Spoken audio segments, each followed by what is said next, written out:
안녕하세요. 돈을 공부하는 남자 수페TV의 수페입니다. 이번 주는 금요일날 폭락하면서 끝났죠. 조금 안타깝습니다. 주간 브리핑 요약하면서 어떤 일이 있었는지 정리해 볼게요. 첫 번째는 눈치 보던 증시가 금요일날 폭락이 있었죠. 그러면서 개인 투자자는 도박성 투자를 더 강행했고 대가들은 집중 투자하는 모습입니다. 그러면서 우리는 당연히 여기서 인사이트를 얻어야겠죠.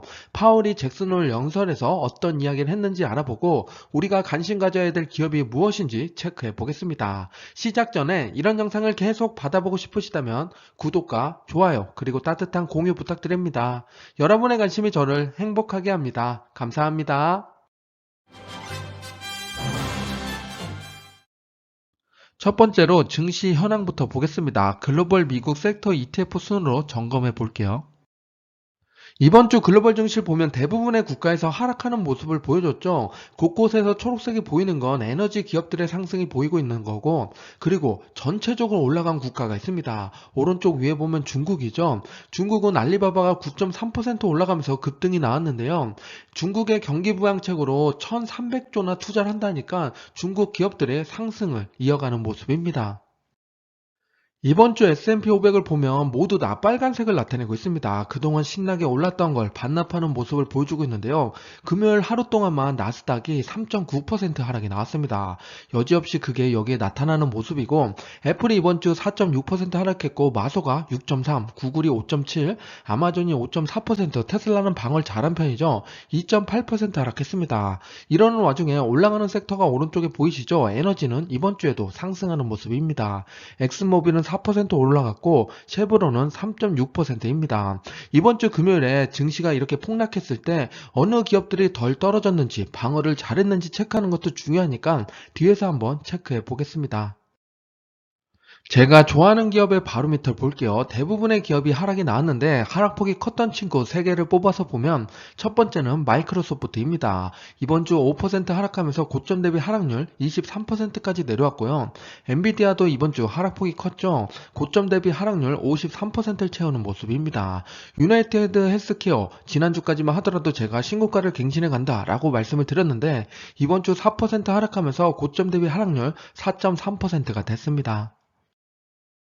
이번 주 섹터별 현황을 보겠습니다. 금요일만 놓고 보면 모두 다 하락하는 국면이었는데요. 그러는 와중에 덜 떨어진 섹터를 봤더니 에너지랑 유틸리티였습니다. 아래 보면 일주일치인데요. 일주일 동안 봤더니 반대로 올라간 섹터가 있죠. 에너지랑 원자재였습니다. 에너지는 역시나 강세를 보이고 있고 원자재도 조금씩 반등하는 모습을 보여주고 있는데요. 이렇기 때문에 우리는 자산 배분을 잘 해둬야지 이렇게 하락할 때 방어가 되기도 합니다.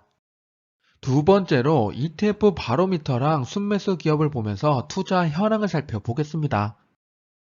ETF 바로미터 주요 현황을 볼게요. 고점 대비 하락률을 체크하고 있는데요. 왼쪽에 있는 섹터를 먼저 보면 가장 크게 하락했던 섹터는 정보기술입니다. 5% 하락하면서 고점 대비 하락률 21%를 차지하고 있습니다. 미국 전체 시장이 얼마나 빠졌나 체크해보면 VTI가 3% 하락하면서 고점 대비 하락률 16%를 차지하고 있고요. 가치와 성장 중에서 어디가 더 많이 빠졌냐? 이번 주는 역시나 성장주가 더 많이 빠졌죠. 대형 성장주가 많이 빠졌는데 4% 하락하는 모습입니다. 이거 빠지면서 대형 가치, 중형 가치주도 3%씩 하락하는 모습을 보여줬고 역시나 오른쪽 위에 배당주도 많이 떨어졌는데요. 특히나 SCHD가 4% 하락하면서 고점 대비 하락률 10%까지 내려왔습니다. 원래 SCHD는 이렇게까지 많이 안 떨어지는데 이번 하락폭에 모두 같이 하락하는 모습입니다. 레버리지 상품에서는 TQQQ가 5% 하락하면서 고점 대비 하락률 67%가 됐습니다. ETF 바로미터 테마형을 볼게요. 고점 대비 하락폭이 컸던 친구 3개를 살펴보면 반도체가 4% 하락해서 고점 대비 하락률 31%가 됐고 KRBN이 이번 주 많은 폭으로 떨어졌습니다. 8% 하락했고요. 그리고 VNQ가 3% 하락해서 요 3개가 가장 큰 폭으로 하락한 축에 속했고 가장 하락하지 않았던 테마 요것도 관심 가져야겠죠. 청정에너지 ICLN이 0%로 보합을 유지하는 상태입니다. 그리고 클라우드 사이버 보안 게임 우주항공은 2% 하락하면서 다른 거 대비 덜 떨어지는 모습이었으니까 이런 분야에 관심 가져야 됩니다. ETF 바로미터 기업편을 볼게요. 왼쪽에 있는 두 개는 성장 기업이고 오른쪽은 배당 기업이죠. 왼쪽을 먼저 보면 문제라고 했던 메타 플랫폼이랑 엔비디아 역시나 하락폭을 키웠는데요. 메타 플랫폼은 그래도 지난주 대비 2% 정도 고점 대비 하락이 좀 더 나왔고, 엔비디아 하락폭이 컸죠. 지난주만 하더라도 제가 고점 대비 하락률 48%라고 50% 안으로 들어왔다고 했는데 다시 53%까지 내려오는 모습입니다. 그리고 오른쪽으로 넘어와서 배당 기업인데요. 시스코 시스템이 지난주에 24%까지 고점 대비 하락률이 올라갔는데 28%로 다시 내려왔습니다. JP 모건도 31이었는데 33, 그리고 홈디포가 많이 떨어졌죠. 지난주에 24%까지 올라갔는데 고점 대비 하락률 29%까지 내려오는 모습입니다. 이번 주 순매수 탑5를 보겠습니다. 1위부터 5위까지 보고 계시는데요. 이번 주 1위는 SOXL 반도체 3배 레버리지 상품이죠. 474억 원의 순매수가 들어왔습니다. 이번 주는 500억이 넘지가 않죠. 그만큼 강한 매수세가 들어오지 않는 한 주였습니다. 두 번째는 AMC, 이거는 엔터테인먼트인데 밈주식인데요. 이런 주식은 제가 매수하지 말자고 계속 권장드리고 있는데 449억 원의 순매수가 들어왔습니다. 지금 계속 하락폭이 커지고 있는데 이런 거는 아예 건드리지 않는 게 좋습니다. 세 번째는 TQQQ 나스닥 3배 레버리지 상품이죠. 407억 원의 순매수가 들어왔습니다. 순매수 2위를 차지했던 AMC 엔터테인먼트 주가를 보겠습니다. 주봉 차트를 가지고 왔는데요. 그전엔 40달러까지 올라갔던 기업이 현재 9달러까지 내려온 상태입니다. 민주식이라서 급등도 나왔지만 급락도 나오기 때문에 이런 기업은 내가 트레이딩을 정말 잘한다 하지 않으면 안 하는 게 좋습니다. 지금 고점을 계속 밑으로 내려가면서 하락하는 모습을 보여주고 있죠. 최근에도 반등하는가 싶더니 다시 내려 꽂았습니다. 우리가 이런 기업을 왜 투자하지 말아야 되냐? 그건 딱 하나, 이유가 하나밖에 없습니다. 기업이 실적을 내지 못하기 때문인데요. 주당 순이익을 보면 계속 마이너스죠. 적자를 기록하고 있습니다. 이렇게 적자를 내는 기업에 투자하는 게 아니라 우리는 미래 전망이 좋은 흑자를 내고 그 흑자도 계속 키워가는 기업을 관심 가져야 됩니다. 순매수 1위를 차지했던 SOXL의 일봉 차트를 가지고 왔습니다. 제가 지난번에 요 바닥에서 쌍바닥을 그린다 괜찮다고 말씀드린 적이 있는데요. 그리고 나서 조금씩 올라가다가 다시 하락 국면으로 왔습니다. 지금 보면 왼쪽부터 하락을 했고 그리고 가운데서 횡보 구간에 있는 상태죠. 이걸 채널을 바꿔서 다시 상승 모멘텀이 가져가지 않고서는 조금 더 횡보하는 걸 지켜보는 게 좋습니다. 마지막 세 번째로 이슈 러시, 최근 이슈랑 인사이트를 살펴보겠습니다. 우리 계좌의 중요한 이슈가 되는 이번 주 기사 5가지를 보겠습니다. 첫 번째는 7월 개인 소비 물가가 6.3% 상승하면서 물가 급등세가 둔화됐다고 하는데요. 그런데 둔화됐다 하더라도 여전히 상승 중에 있죠. 갈 길이 멀어 보입니다. 드라마틱하게 하락하지 않고서는 금리 인상을 강행하게 될 겁니다. 두 번째는 TSMC에서 내년부터 가격을 3에서 6% 인상한다고 합니다. 수요 둔화 전망으로 인해서 가격을 상승하게 된 건데요. 반도체 가격이 오르면 자연스럽게 제품 가격이 추가로 올라갈 여지가 있죠. 내년까지 물가 상승 압력은 여전할 걸로 보입니다. 세 번째는 미국 캘리포니아에서 2035년부터 내연기관 신차 판매를 금지한다고 합니다. 이 말은 전기차 보급이 더욱 활발해질 거란 이야기죠. 전기차 관련된 산업에는 좋은 호재입니다. 현재 미국 전기차 침투율이 좀 낮은 편에 속하는데 속도가 붙을지 지켜보겠습니다.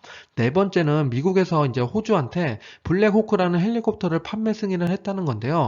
중국을 견제하기 위한 것입니다. 그런데 2조 6천억 원이나 된다니까 미국 방산기업한테는 매출이 올라가는 이야기가 되죠. 관심 가져야 됩니다. 마지막 다섯 번째는 이번 주 금요일 주가를 폭락하게 만드는 원인이죠. 파월이 잭슨홀 미팅에서 매파적인 발언을 했는데 그걸로 인해서 나스닥이 3.9%나 하락했습니다. 어떤 발언을 했는지 바로 뒤에서 체크해 볼게요.